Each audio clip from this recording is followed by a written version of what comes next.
আগামীকাল অনুষ্ঠিত হতে চলেছে লোকসভা নির্বাচন 2024-এর পঞ্চম দফার ভোট গ্রহণ পর্ব। রাজ্যের যে কটি গুরুত্বপূর্ণ লোকসভায় এই নির্বাচন সংগঠিত হতে চলেছে তার মধ্যে অন্যতম হলো আরামবাগ লোকসভা কেন্দ্র। ভোট গ্রহণ পর্বের আগের দিন ডিসিআরসি থেকে ইভিএম মেশিন সহ অন্যান্য ভোট গ্রহণ সহযোগী মেশিন এবং কাগজপত্র সংগ্রহ করে গন্তব্যস্থলের উদ্দেশ্যে পাড়ি দিচ্ছে নির্বাচন কমিশনে নিযুক্ত ভোটকর্মীরা।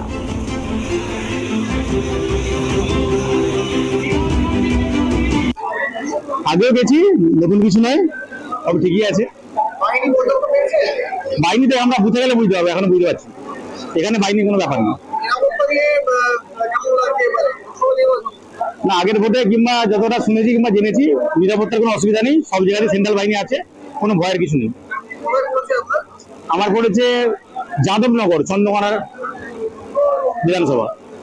লোকসভা নির্বাচনের আগামীকাল শুরু হতে চলেছে পঞ্চম দফার ভোট গ্রহণ পর্ব। আরামবাগ লোকসভার ডিসিআরসি হয়েছে পশ্চিম মেদিনীপুর জেলার ঘাটাল মহকুমার রবীন্দ্র শতবার্ষিকী মহাবিদ্যালয়। সকাল থেকেই যারা ভোট কর্মী তারা এখানে এসে জমায়েত করেছিলেন, তাদের প্রয়োজনীয় জিনিসপত্র সংগ্রহ করছিলেন।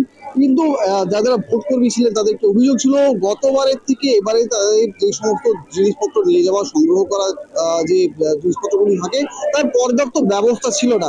প্রশাসনের কিছুটা গড়িমসে তারা লক্ষ্য করেছেন। তবে বেলা যত বাড়ছে ততই ভিড় বাড়ছে ভোট কর্মীদের, তারা পাড়ি দেবেন নির্দিষ্ট ভোট গ্রহণ কেন্দ্রের উদ্দেশ্যে।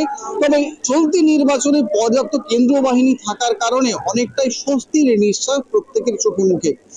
আগামীকাল কেমন কাটবে সারাটা দিন, কেমন চলবে ভোট গ্রহণ পর্ব, সেই দিকেই লক্ষ্য রাখবে আমাদের। আজকে এই প্রস্তুতি পর্বে পশ্চিম মেদিনীপুর জেলার আরামবাগ লোকসভা কেন্দ্রের ডিসিআরসি থেকে শুভ চক্রবর্তীর রিপোর্ট, ট্রাইব টিভি।